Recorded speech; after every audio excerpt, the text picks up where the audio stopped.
Good afternoon, ladies and gentlemen. We're going to start just a little earlier than normal. Dr. Rosenblatt's got a nice presentation, and I want to make sure we can hear as much as we can from him. I've got a couple of the chefs and wait staff coming out in just a second.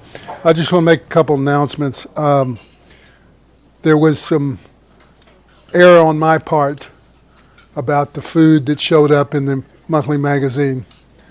I took the next month's food description and I put it in this month's Eagle. For all 200 of you that complained, anyway, I apologize for that. That was strictly an oversight on my part. Had nothing to do with dining services or anything like that. So if you have some concerns, please see me. Well, disregard my last statement. Well, while we got some wait staff here, there's somebody else missing, whatever. Wait a second. I want to introduce Corey Vasquez. Corey, where are you? Would you stand up, please? Corey is our new housekeeping director. Glad to have him. He's a good guy, come with a lot of experience. And also, where is Lori Weatherly? 15. Lori, stand up. Lori has just been promoted to the Resident Services Director. We're glad to have you. How many years have you been here, Lori? 11 and a half. Oh, you were the one that told me I couldn't move in here at 11. Okay. But anyway, welcome to both of you. Thank you.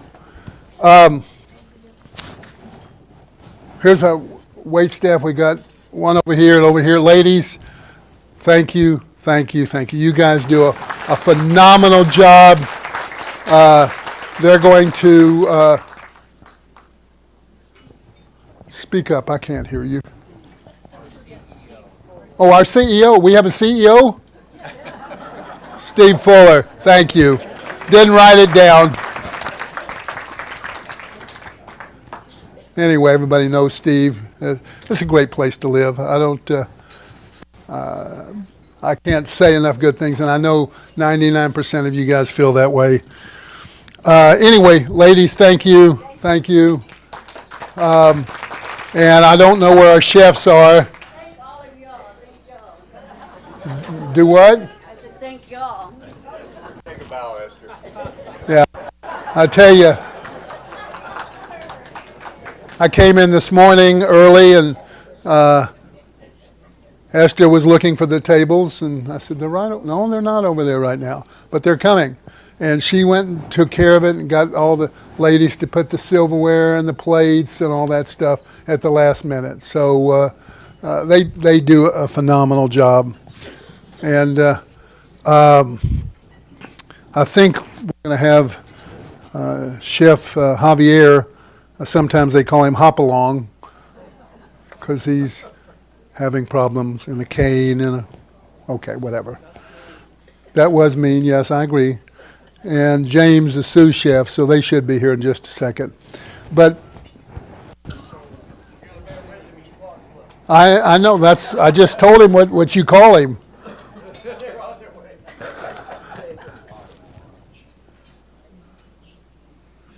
Yes, Shane. I always forget you. I've tried to forget you, and I just no. Shane is over the catering department. And it's the catering department that handles all this as far as that. So thank you, Shane. Thank you, Derry.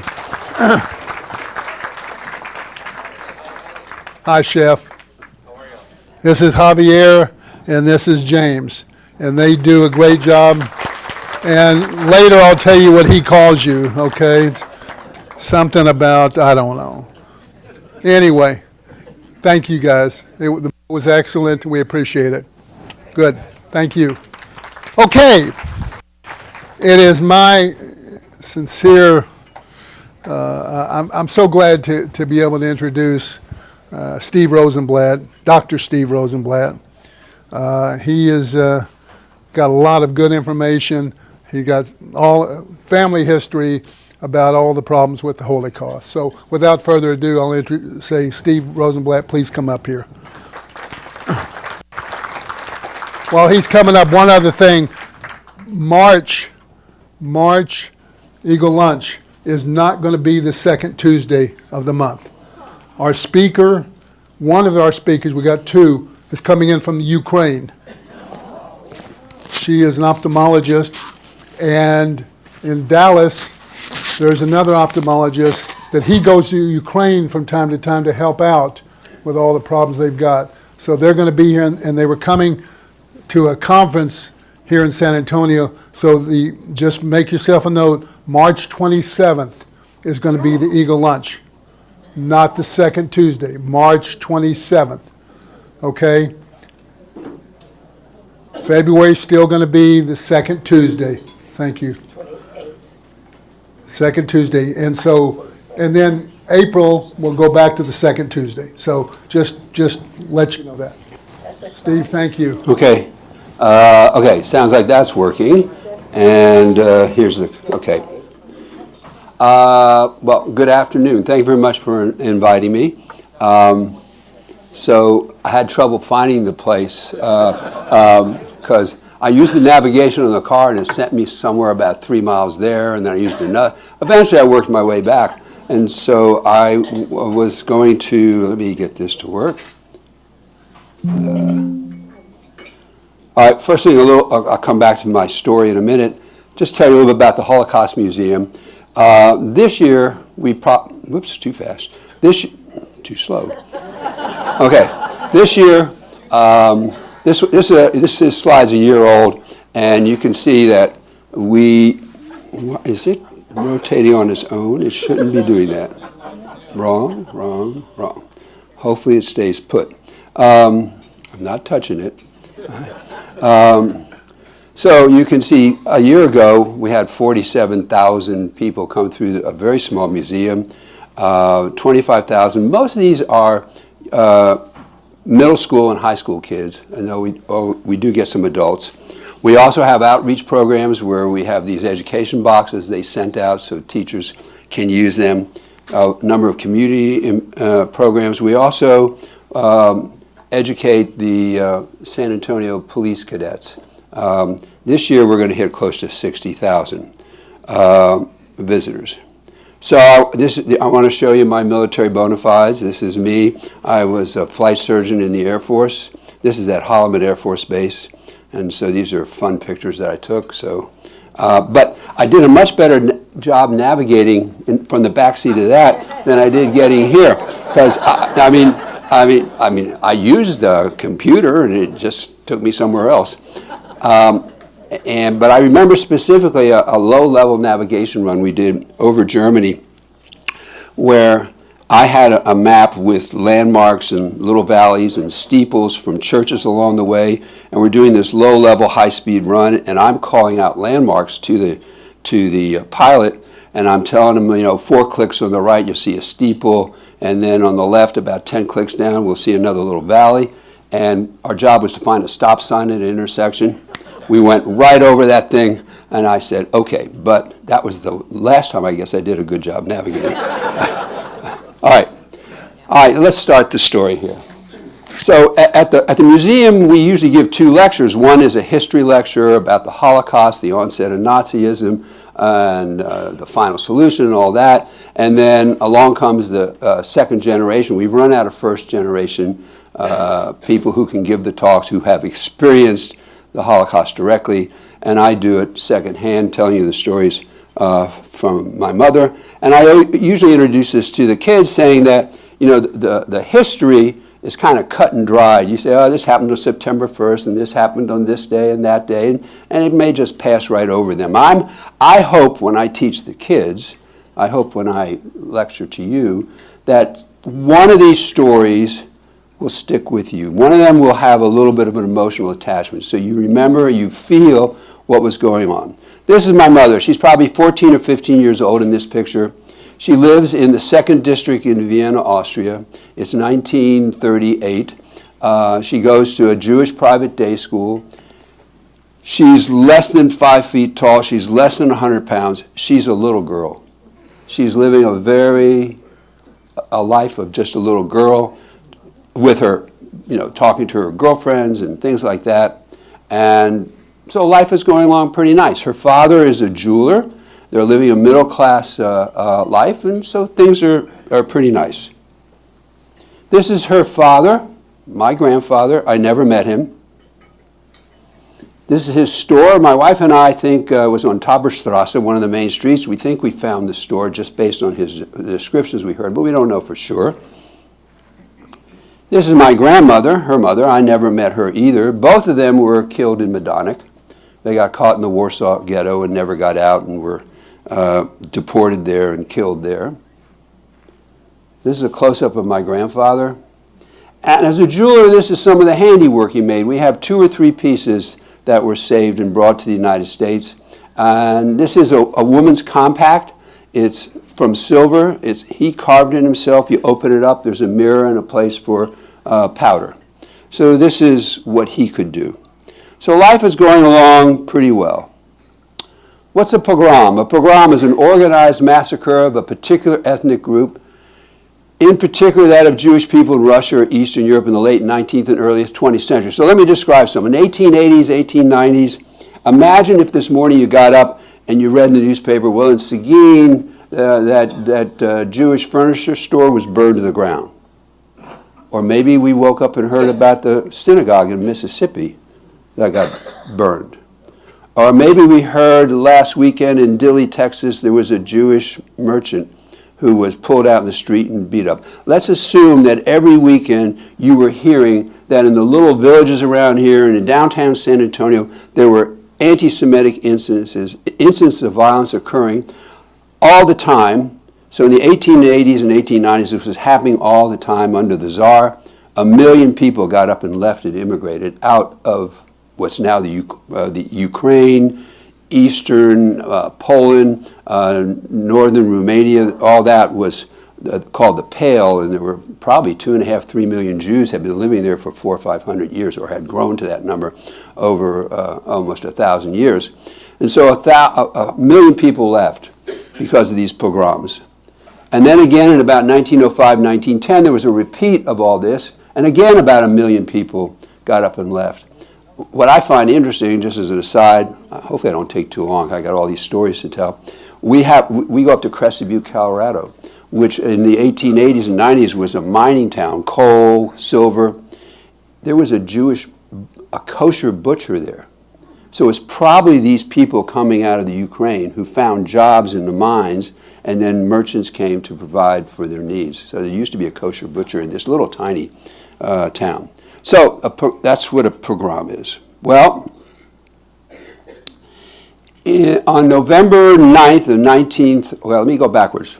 In March of 1938, Hitler decides that the Germanic-speaking areas around Germany should be part of Germany.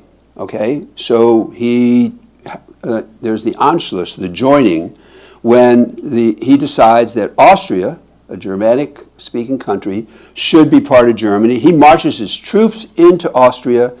The Austrian government capitulates. Not one bullet is fired, and Austria just turns itself over to Germany, and it becomes a province of Germany. So all these anti-Jewish laws that have evolved from 1933 through 1938, you can't, such as if you are Jewish and you're a doctor, a lawyer, a dentist, a university professor, a teacher, an Indian chief, whatever, you can't practice that anymore. You're out of a job, okay? You can't go sit in the park anywhere. You have to sit on special benches. You have to wear a Star of David or yellow armband when you go around. So life is grossly restricted. All of a sudden, in March of 1938, the Nazis roll into Austria, and all those restrictions fall upon the Jews of Austria, including my mother, who now can't go to school anymore. She writes in some letters to her friends how utterly bored she is. She's studying English. She is learning to sew. She's going every month down to the American Embassy consulate office trying to see if there's any way to get papers to get out. So what happens on Kristallnacht? About 1,000 synagogues are burned and destroyed. The SS, the stormtroopers, the police, all contribute to this Nazi-sponsored pogrom over the entire country. 30,000 young Jewish men are picked up and sent to concentration camps. About 100 people are killed. It's called Kristallnacht, Night of Broken Glass, for obvious reasons, because the stores were broken into, looted, burned, while the police and the fire stood outside to make sure the fire didn't spread to the non-Jewish residents or business. This is one of the synagogues in Berlin. You can use your imagination to say it must have been a magnificent structure prior to being burned and destroyed on that night. These are Torahs. The Torah is a sacred book to us, it's a scroll. I think I have another picture. Okay, it's a scroll. It takes a scribe a year to hand letter the Torah. It's the 5 books of Moses. It's the Word of God. It's holy to us. We read the 5 books of Moses portion by portion every week until the end of the year. Then we go back and read it again. And then in our synagogues we'll have Torahs. We will have our prayer books. We will have something called the Talmud, various interpretive books. I find it interesting. The Talmud is basically a legal text of secular and religious laws that the sages had written down starting about 200 BC to 200 AD. So if we go back in biblical history, Moses goes up Mount Sinai, the Bible is transmitted to him, and those laws are written down. There's 613 laws in the Bible, but there's an oral tradition that gets orally transmitted and memorized from Moses to Aaron to the prophets and on, and the sages kept that alive, but they decided they need to start writing it down. Okay, so they start writing it down. So to tell you what's in there, I mean, it tells you how you should light the candles, what things you should wear, but it's a legal text. How do you compensate your neighbor if your cow breaks out of your fence and starts eating his crop? That's in the Talmud, okay? That's in the Talmud, it's things like that. Well, how big is this thing? It's 50 volumes of legal law. It's the legal law like you would expect in any lawyer's library. So in our synagogues there are Torahs, Talmud, prayer books, other interpretive books. And on that night, on Kristallnacht, the synagogues are invaded, burned, the books are brought into the street, and they're being burned. Heinrich Hesse, who was a German philosopher prior to Nazism, said, when people burn books, the next thing they'll do is they'll burn people. Sometime that night on Kristallnacht, my mother, who's probably about 15 years old, is looking down, and there must be a small synagogue on her street, and there's a bonfire where they brought the Torahs and the Talmud and the prayer books out in the street, and it's burning.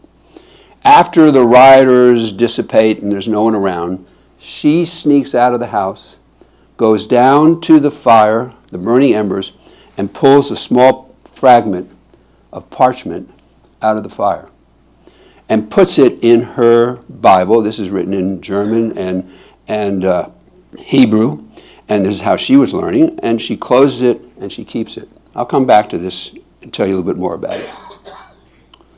All right.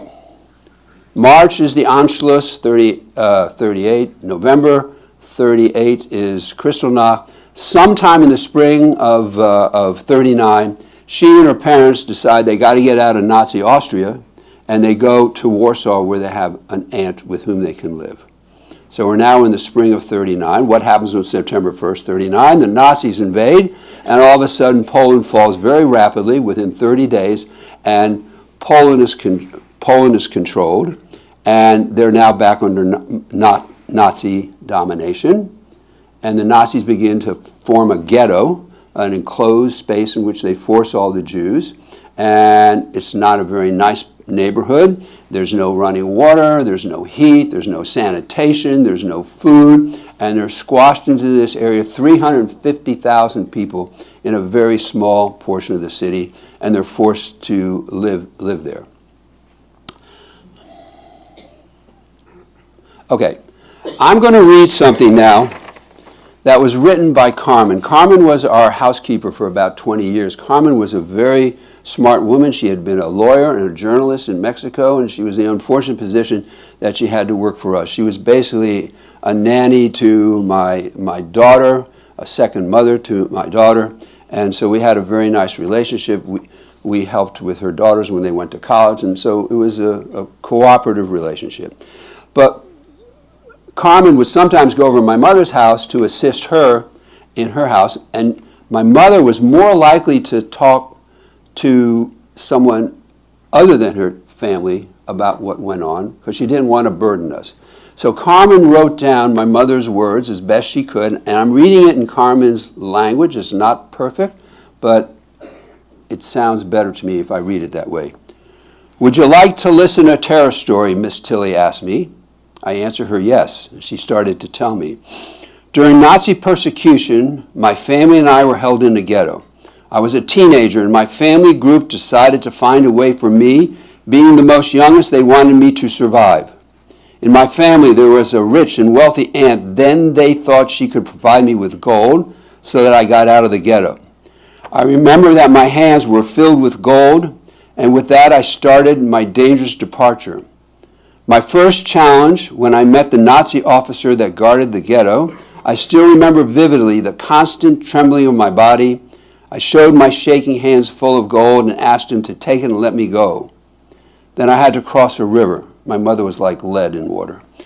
They come to my memories feeling of intense cold inside and outside of my body, immersed in the waters of that river. My goal was to reach what had been my house in Vienna, the home which my family and I were torn away from. Exhausted with an indescribable pain inside to be aware that I would never see my family again, I followed my path alone, accompanied with an incessant crying that I never knew when it started and when it finished. I finally arrived to meet the desolation and sadness. At the moment I realized I had nowhere else to go and how alone I was. I stayed for several hours crying in the doorway of what had been my nest, my home, without knowing what to do. Such was my tribulation that I didn't know it at the time that one of my neighbors was next to me. He came out from hiding to offer me his helping and moral support. I obtained a visa for travel to the United States of America, country where my sister lived. For a long time, a feeling of guilt haunted me. My recurring nightmare that I had many times, it was where I saw myself in the foreground, surrounded by my whole family, and suddenly Nazi officers arrived and they arrested them except me, who remained in the center of the whirlpool. Even if decades have passed, the void that my family left still latent in my life. I'm still looking for that warmth, that love that lacks, because my parents and my whole family were exterminated in the concentration camps. So, my mother's in the ghetto. She told us a few stories. She couldn't stand the crying of the hungry babies. My mother, it's hard for me to imagine my mother, this little girl. She would drop down in the sewers at night, find her way out of the ghetto, and bring sneak food into the ghetto.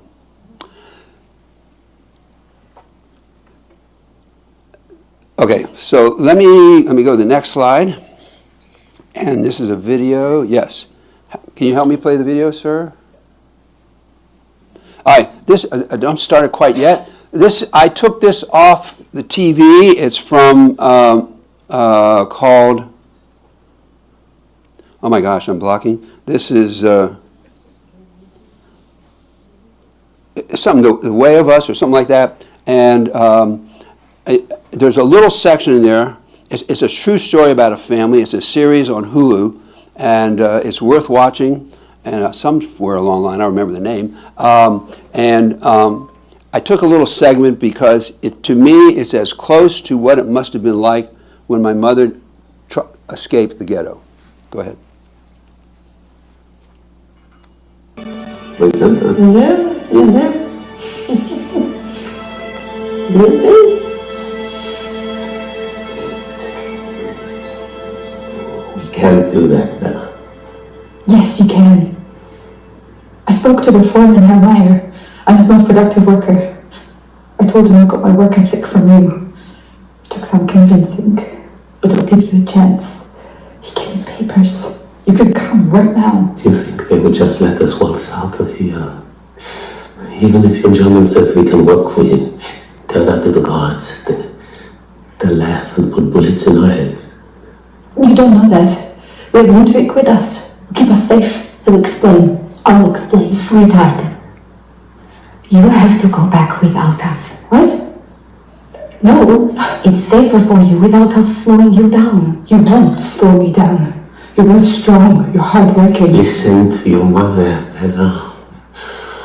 We won't do that to you. Do what to me? You're not making sense. You have a much better chance without us.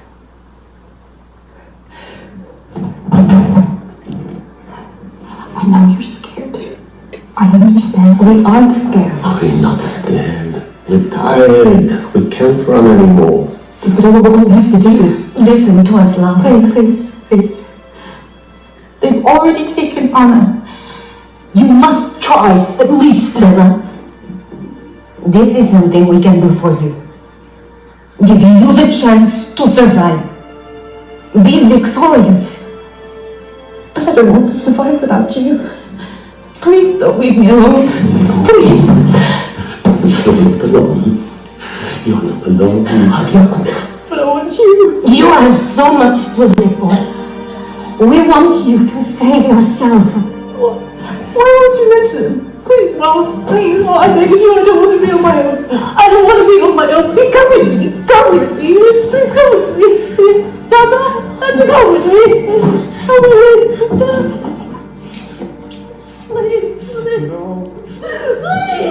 Please. Listen. Okay. So my mother's sister had gotten out to the United States about a year earlier. And she had been working diligently trying to get 3 visas to bring the parents and my mother to the United States. The United States was grossly anti-Semitic. 65% did not want Jews in the United States. And the State Department was overtly anti-Semitic. Assistant Secretary of State Breckinridge Long, he put out memos to the consulate offices in Europe saying, do whatever you can to impede and stop the flow of immigration visas from Jews. Somehow she gets a visa for my mother. The American consulate in Vienna is able to get a message into the ghetto that if my mother can get back to Vienna, she can get a visa to come to the United States. She and her parents decide that she has to travel on her own. She now has to travel, and as far as we know, she walked the 450 miles in the fall, early winter of 39, back to Vienna. So to get out of the ghetto, she must have had some gold coins, and she bribes the guard and is able to get out. She comes to a bridge, and there's a Nazi guard, and she says, I didn't know if he would let me cross, if he would shoot me, if he would violate me in some way, or if I should try to bribe him, but she gets across somehow. She gets to the Czechoslovakian border. She can't go through the border. There are German guards and Czechoslovakian guards and gates and everything. So she has to go through the woods at night along with other people. And as they're crossing in the middle of the night, gunfire erupts and everybody starts running. Next to her is a mother carrying a small baby, and they're running. A bullet hits the mother. The mother drops to the ground, drops the baby. The baby's wiggling and crying, and my mother says, I could not stop to pick up the baby. Now, I'm a nephrologist. I'm not a psychologist. My brother's a psychologist. But about 20 years ago, it dawned on us my mother had PTSD because she really didn't smile a lot. She really wasn't very touchy-feely. She was a very hardworking, very smart woman. But I'm afraid when she went to bed every night, she thought about, should she have picked up the baby? So she gets back to Vienna, goes back to her apartment. It's already been confiscated by someone. She's told she can live in the basement. She has to survive by finding food, soup kitchens and stuff like that, until the American embassy does all its stamping to get, and she can get in and get things done. She has to report to the SS, and when she walks into the SS, there's the officer.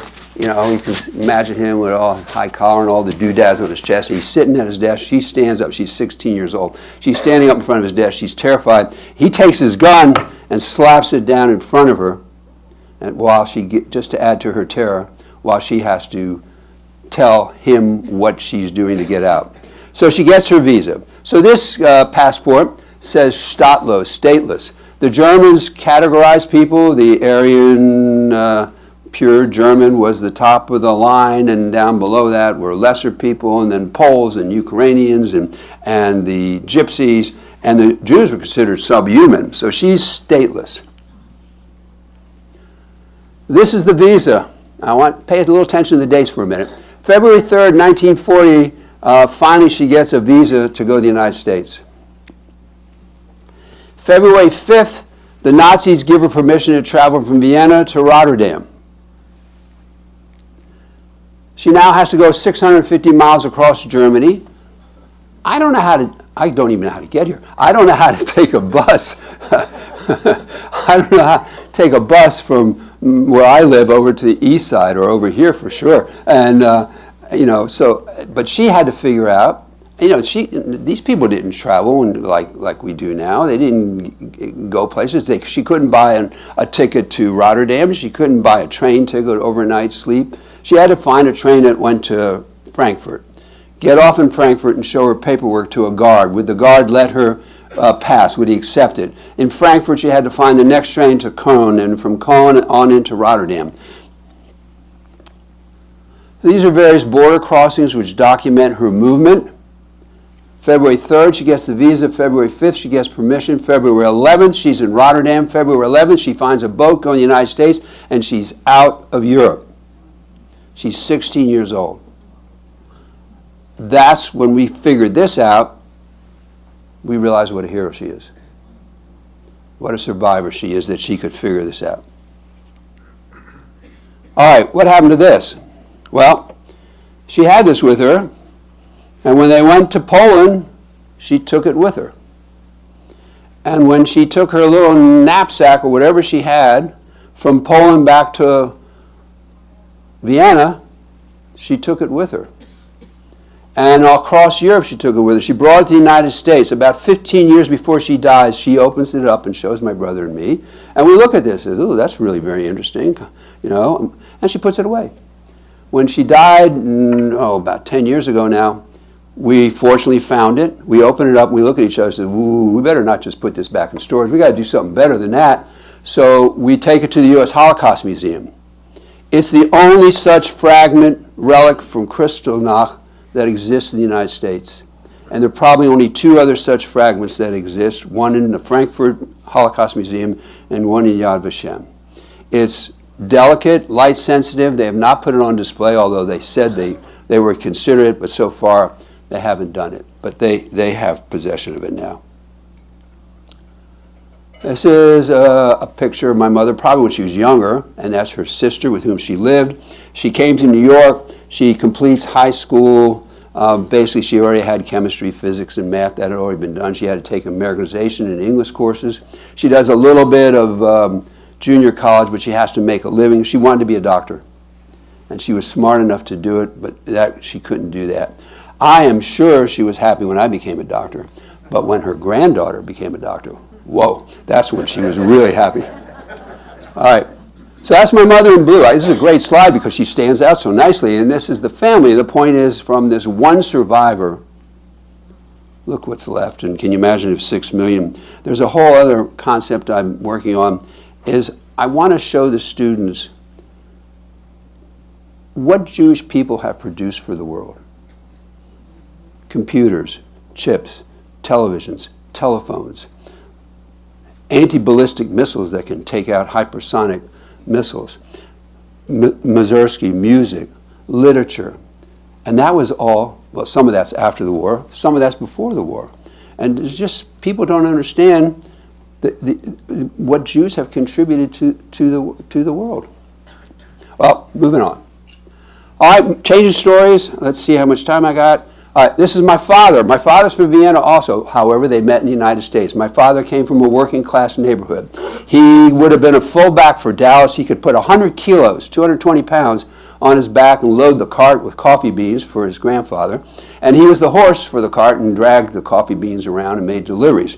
For fun, he raced motorcycles, and apparently he must have created some infamy or fame. He came in second in an international race on his motorcycle. He comes home one day, and grandfather says, well, here's $1,000, 1,000 shillings. You need to leave right now. Says, why? What happened? Well, your brother and I were here, and the SS came looking for you. And they said, where's Sammy? And we said, we don't know. I says, when's he coming back? Well, we don't know. And so the two SS officers look at each other and say, you know, a Jew's a Jew, a Rosenblatt's a Rosenblatt. They take his brother, take him to Dachau, and put him in concentration camp. He ends up in Buchenwald, and I'll tell you his story in a minute. So my father has to get out. Guess he gets on his motorcycle and takes off, and he sneaks into Belgium 3 times. Gets thrown out twice. One time he snuck in the back of a coal car, in the brake car. It gets into Belgium somewhere. He gets out, walks down the platform, but an officer notices coal dust, asks him for his papers, which he doesn't have, throws him back. The next time he sneaks in, crosses the border at night, hitches a ride with someone. Now, my father had a gold bar mitzvah ring. Bar mitzvah is when a young Jewish man really reaches his religious maturity at age 13. He has to accept his religious responsibilities. He got a present. He had a gold ring, kind of like my wedding band. He traded that band with the driver to drive him as far from the border as he could so he could get away. He ended up in Brussels. Now, I had no idea what transgenerational trauma was until maybe about a year ago when someone mentioned to me, I had no idea until then why I walk around with a gold chain on my neck. And I think it's because this is my safety in case I ever need to protect myself. So he's in Belgium. Switch. Well, this is the store. Actually, the building still exists in Vienna on Neulichenfelder Strasse. Okay, switching stories, but they're going to come together. Anybody heard of the Kinder Transport? Yeah, okay, well, that's good. So England said they would take about 10,000 Jewish children. They send social workers and nurses into German-held countries, and they walk up to you, and they walk up to your daughter and say, give us your 6-year-old. And she's... Robert Rosenblatt. Oh, yeah. Well, there's the other half. That's my other half. I am giving a lecture about mom. You'll have to call back.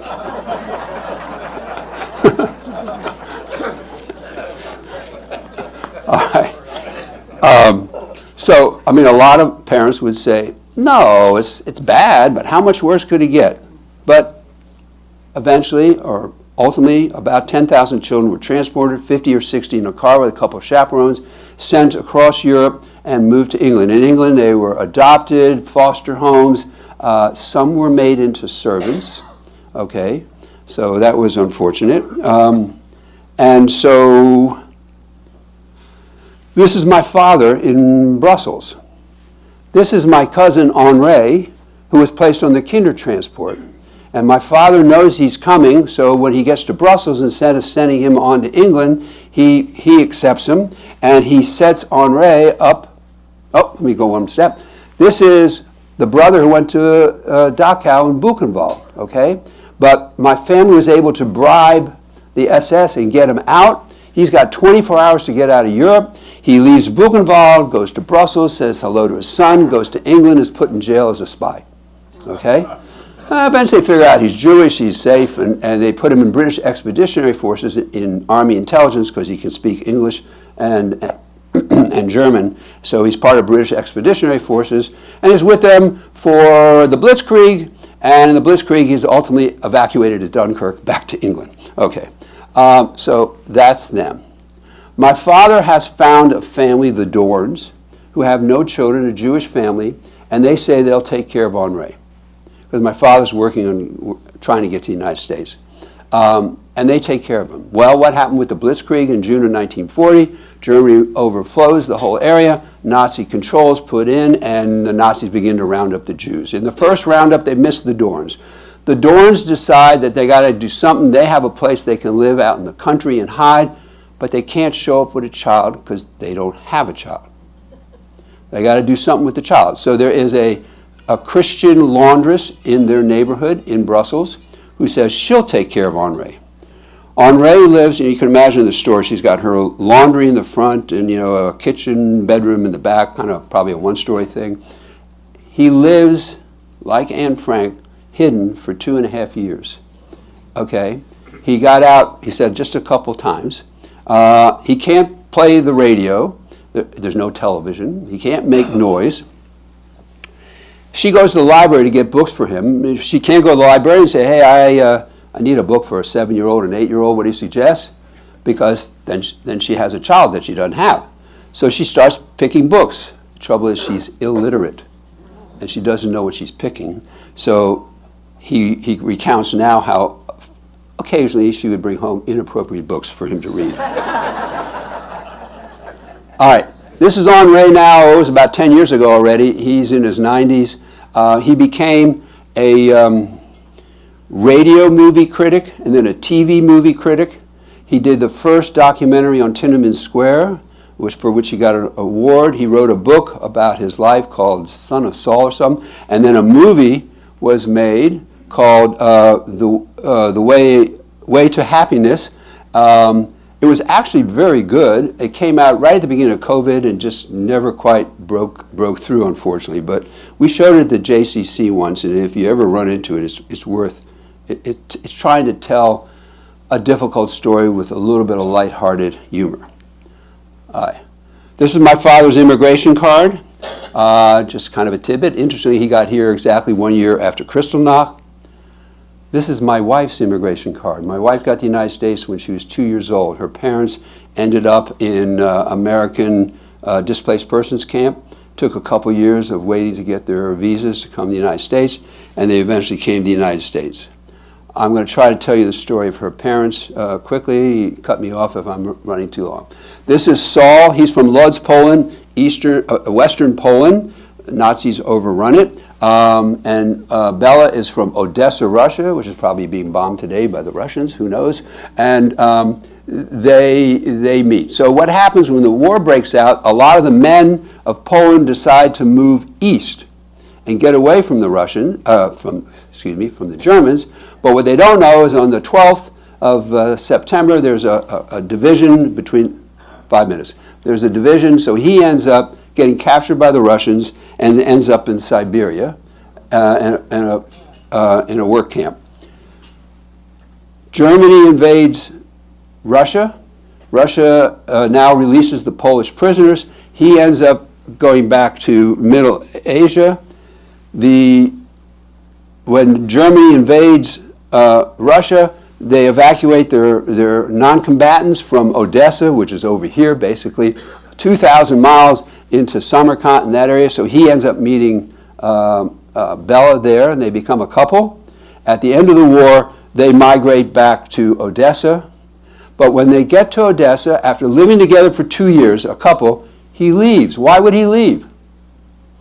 Because he had to go back. Well, this is Lodz. This is the city of Lodz where he came from. This is the ghetto. This is what Lodz looked like at the end of the war. The Russians are trying to destroy it on the way in, and the Germans are trying to destroy it on the way out. The Russians want to destroy it because they want the population to be dependent on them. I'm missing some slides. All right, well, I'm missing some slides, I realize. All right, the slides here that I show, which I hope add some drama to it. He leaves Odessa to go back to Lodz to look for his wife, his child, his sister, his brother, and another brother. My wife does not know that he had another family until after he dies. That was kept a family secret. They're gone. They've been killed by the Nazis. He goes back to Odessa, teams up with Bella. They traipse across, walk across southern Europe, get into Allied territory, and a couple years later come to the United States. 1945, January, it's very, very cold. It's a mini ice age. The Germans are in full retreat. They're trying to destroy the evidence of their camps. They're bulldozing them when they can, blowing them up when they can. They're taking their viable prisoners, slaves, Jews, and marching them towards the next camp where they can continue to work to manufacture stuff for them. So this is called the Death March. I want to play this, please. Okay. This testimony is from Willie Luxembourg. I met Willie Luxembourg when I was probably 6, 7, 8 years old. My parents go to synagogue on Yom Kippur. There's this young family that are kind of disconnected from the congregation. They go up and introduce themselves. On Yom Kippur, we don't eat or drink for 24 hours, and afterwards we break fast. So they invite the Luxembourgs to join us for break fast, and it's from them that I heard this story first time. The condition of the march. When you march, most of us couldn't hardly walk. We just keep on going, like pushing our feet, sliding. And for myself, I had my feet swollen, and I knew the end was going to be soon because I just could not walk anymore. And I was walking like my nerves were carrying me. I was just going like this. And the way you march is when you look around, you find yourself to be the last one in the column. You don't want to be the last one because if you get the last one, you mostly get shot. So you push forward. You constantly, without anybody prodding you, we're moving fast because nobody want to be the last. The minute you look around, you find yourself the last in the column, you go beyond everybody, push forward till you fall back again. And me being so emancipated and couldn't walk anymore, every time I heard a shot, you heard shots all night long. I would have instinctively such a reflex because I felt that's going to be me next. And as I walked, my wooden shoes, somehow or other, my feet hit each other and I fell. And I closed my eyes. And nothing happened. And I look at the corner of my eyes and I've seen the column walking down the road. And I felt good. My feet, they couldn't carry me. I was laying there on the side of the road in the snow. And I could have died there. I felt really good. I was in peace with myself. I didn't have to walk. And apparently in the morning, a farmer went by, must have heard me moaning, and he picked me up, put me on the wagon, and brought me into this barn. All right, I heard this story when I'm 7, 8 years old. Helen and Willie had survived Dachau and the Death March. That's where I saw numbers for the first time. And I'm driving to work about 1989 when the U.S. Holocaust Museum was about to open, and they had little tiny vignettes on NPR where they would talk about this museum that was about to open in Washington. I hear a story about a man on the Death March falls by the wayside, picked up by a farmer, and the uniform that he had placed in the farmer's barn, he went back to get. The uniform that was initially, I don't know if it's still there, on display at the Holocaust Museum was Willie Luxembourg. And they say, the uniform of Willie Luxembourg. I'm driving to work up Wurzbach, going to the medical center. I almost had to pull the car over. And this was my story I'm hearing on the radio, what I grew up with. I'm going to race here and see what I can accomplish. Arbeit macht free. This is an entrance to one of the camps. Work makes you free. Gerd Miller, Sergeant Gerd Miller is... still lives here. I think he's still alive. He immigrated from Europe to the United States in 38, 39, goes to high school, goes into Army intelligence because he's bilingual and Jewish, and he's with American troops at D-Day and for the next 9 months to work as an interpreter for them. And he is now in Munich in March of 1945, and he gets told that he needs to go up to this darn camp they just found up north of of Munich, and so they go to Dachau. He's driving there in an open Jeep. As he approaches the camp, starts smelling worse and worse and worse as he gets closer and closer. And it looks nice from the outside, green, some buds on the trees. Now he's with battle-hardened troops. These guys have survived D-Day, have been slogging across Europe for 9 months. These are guys who have been shot, returned to service, seen their friends die, seen the worst of everything. And when he goes into the camp, he sees American soldiers, but some of them are sitting on the ground vomiting. Some of them are sitting on the ground crying because of what they're seeing. This is what you look like after 2 to 3 months on 180 calories. A train had pulled in. They didn't bother to open the doors. It had been there locked up for 2 or 3 days. Another 2,500 people were dead. Bielski brothers, I'll skip. Elie Wiesel got the Nobel Prize. For the dead and the living, we must bear witness, which is why I'm here today. Thank you.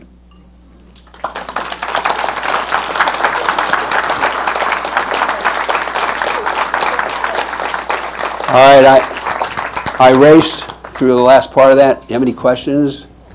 I'm at your disposal. Any questions? All right, go for it. I believe in that. I send my patients. We have a mic. You got Mike over there? Yeah, if you can. You have a question? No? All right. No questions? Got a question back over here, Bruce, please. Thank you for coming to talk to us. My question, what are your hours over at the museum? And we're not kids, we just want to go. Can we go at any time? You can go at any time. There might be a class going on. You can sit in on the class. If you came right at the beginning, there'd be about 2 hours long, with the history lecture, then this kind of lecture similar to mine. But the displays are available. Outside there's some display. You could call ahead. Hours, I think 9 to 3. 9 to 3, and you do recommend we call ahead? Well, if you want to probably sitting in on the lectures is probably good too, but reading the panels. It's a small museum, but reading the panels that are up there that describe the history is very, very informative. And a lot of pictures. Pictures are worth 1,000 words, right? They sure are. Yeah. Thank you so much for You're welcome. coming. Yes, ma'am. You did this to honor your mom. Did she have any idea that you would be able to express what happened to her in such a lovely way? Did she know that you were going to be able to do that? I don't think I was doing, the question was, did my mother have been aware of this? I don't think I was doing this while she was still alive, right? But she trained me well. Yes, ma'am. Oh, they've got a mic coming, please. Well, this scares me.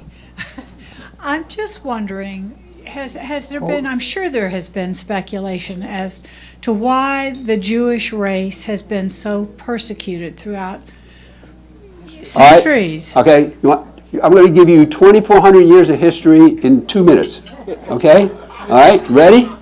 400 BC, if you look at Greek literature, they are already talking about these Ivri, these people, who are a separate tribe, who don't believe in Zeus and Athena and Mercury and all that, and they're different, so they're being bullied. Now you go to about 400 AD, after Jesus, the Christian church begins to say Jews killed Jesus. Well, the Romans killed him, but that's what they were telling you. And if you're uneducated, you go to church, and that's what they're telling you. That's what you're going to believe. Okay? And the Jews are different. They maintain themselves. They kind of keep to their religion. Somehow we've survived for 3,000 years. Okay, praying the same way, basically.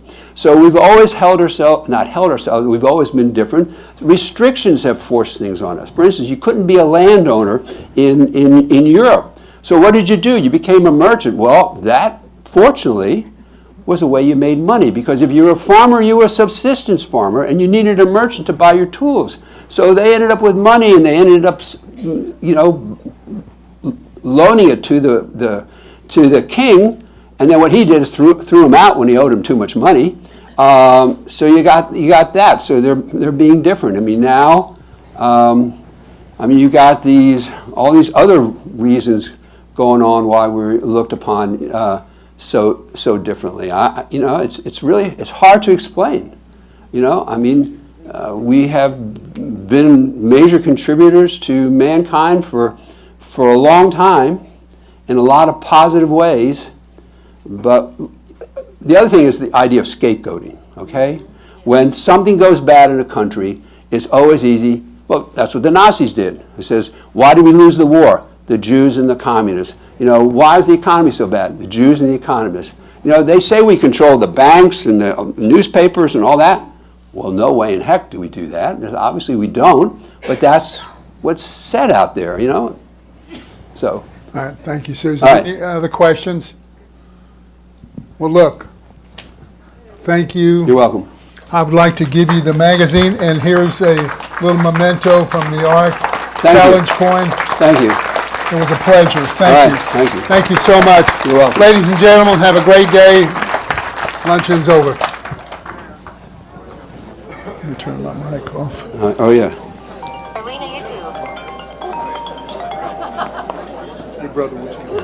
Hold on for just 1 minute, please. Hold on. Let's turn that off.